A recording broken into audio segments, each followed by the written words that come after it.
estaba trabajando en la cara norte del edificio y la otra mitad en la cara sur, y competían entre sí.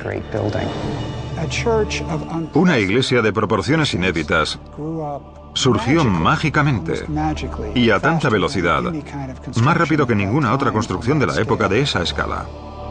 Santa Sofía se consagró en el año 537, apenas 6 años después de colocarse la primera piedra. Justiniano estaba muy orgulloso de su iglesia, como era lógico. Era una idea genial, era un plan conceptual magnífico, aunque en la implementación de dicho plan, la estructura peligraba.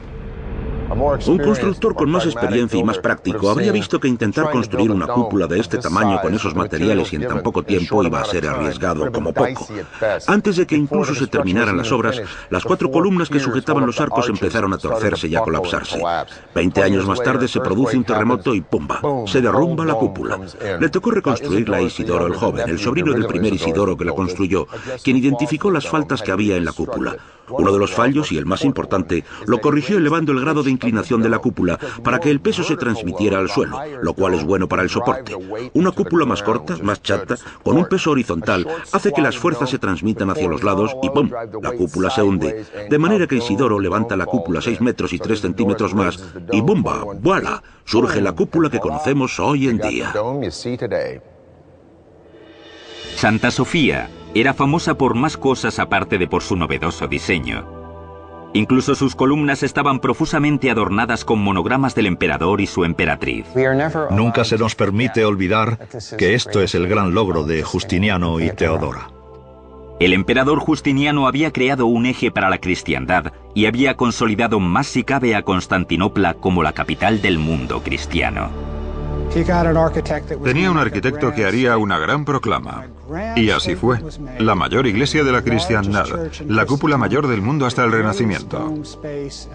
Consiguió un edificio que eclipsó a cualquiera de las magníficas termas de la antigua Roma, o a cualquiera de los fastuosos templos del mundo de la antigüedad. A finales de su reinado, el imperio bizantino había alcanzado su mayor extensión, e incluía Siria, Palestina, Asia Menor, Italia, Grecia y por el sur toda la costa norte de África y Egipto. Pero los bizantinos pagarían el precio de la expansión.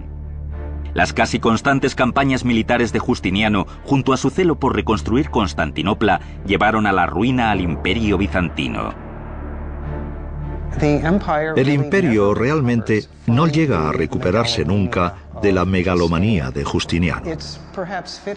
Y quizás el que la cúpula de Santa Sofía se hunda es una imagen muy apropiada, ya que a medida que Justiniano extiende las fronteras políticas del imperio, también extiende las de la arquitectura. Los emperadores que sucedieron a Justiniano durante los 3 siglos siguientes a su muerte gobernaron sobre un imperio progresivamente más pequeño. Pero en medio del caos, Constantinopla siguió en pie y a salvo. Y en el siglo X, los bizantinos volverían una vez más a levantarse cubiertos de gloria militar gracias a un arma ofensiva letal y a la mente militar más aguda que jamás haya portado una corona.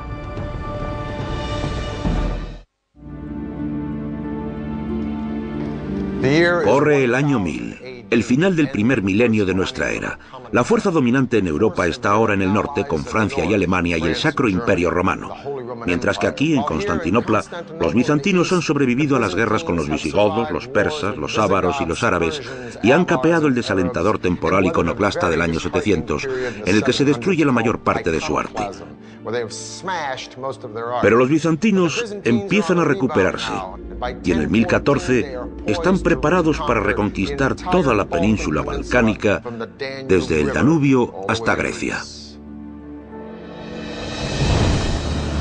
El artífice de la recuperación de los bizantinos fue Basilio II, un hombre del pueblo y uno de los mayores genios militares que haya conocido Bizancio. No era un emperador que se sentara ocioso a disfrutar de los lujos de palacio. Todos los años salía a guerrear al frente de su ejército bizantino contra los enemigos. Ha pasado a la historia como el emperador de los soldados, y no cabe duda de que era un dirigente militar muy competente, capaz, muy inteligente, muy versátil, además de ser un buen gobernante.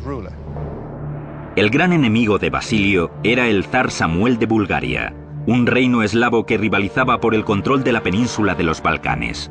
En el año 986, después de una década de reinado, Basilio sufrió una aplastante derrota a manos del ejército de Samuel.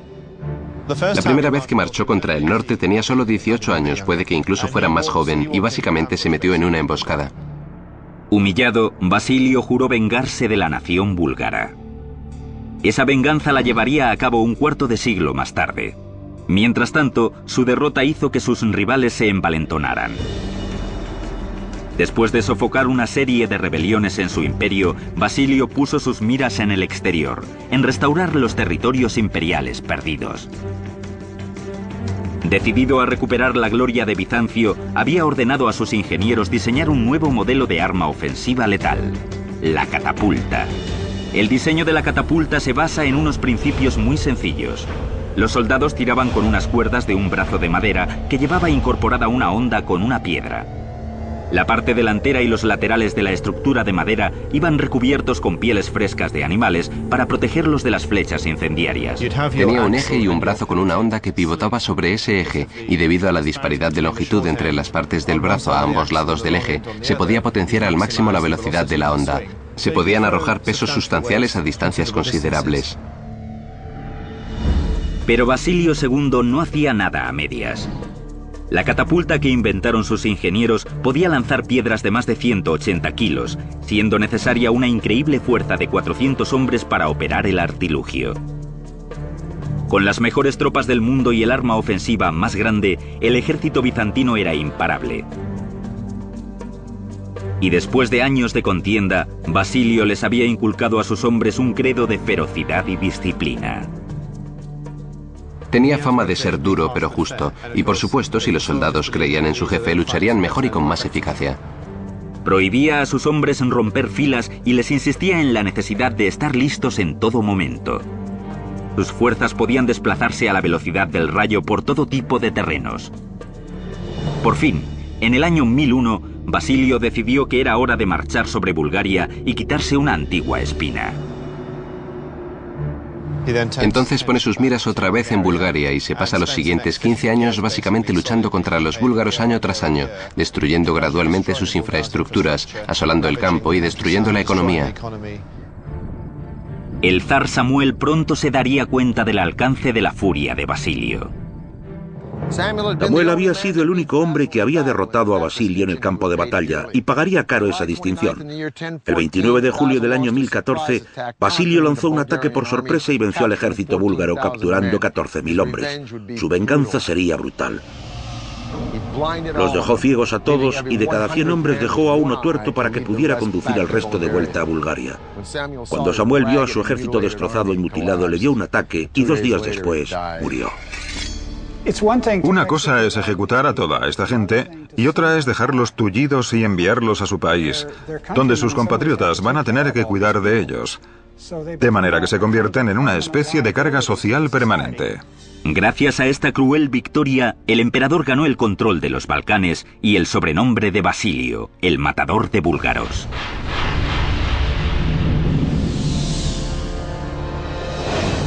En el año 1025, a la muerte de Basilio, los bizantinos estaban en el esplendor de su poder. Pero el imperio se había quedado sin timón y era vulnerable a las luchas intestinas. En los años que siguieron, el imperio necesitaba a un general como Basilio II, pero no lo tuvo. En 1453, los otomanos lanzaron una nueva arma sobre las imponentes murallas de Constantinopla. Al final, el ladrillo y la piedra no pudieron soportar el fuego de la artillería. La pólvora y los cañones cambiaron las reglas de la guerra. Bizancio, Constantinopla, había sido construida para un sistema de lucha que se había quedado obsoleto en el siglo XV. Después de 1100 años, por fin se abría una brecha en las murallas fortificadas de Constantinopla. Constantinopla era ahora Estambul. El imperio bizantino había muerto, pero sus inventos y sus prodigios de la ingeniería siguen siendo hoy testigos de una magnífica civilización que tomó prestado el capítulo de Roma del libro de las grandes civilizaciones y acabó escribiendo el suyo propio. Lo fascinante del Imperio bizantino es que tendemos a hablar de los imperios desde el punto de vista de su poder político, pero el Imperio bizantino hay que entenderlo como un poder cultural. Fue una cultura intelectual muy sofisticada, y gracias al interés de los monjes griegos y de las sacerdotisas griegas por la literatura antigua, se conservaron muchos textos antiguos. A menudo se dice que la caída de Constantinopla y la marcha de los libros hacia Occidente fue lo que contribuyó al nacimiento del Renacimiento.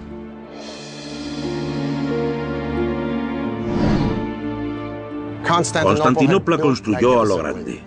Lanzó al cristianismo al mundo. Forjó las leyes del mundo occidental. Preservó la herencia de la antigüedad.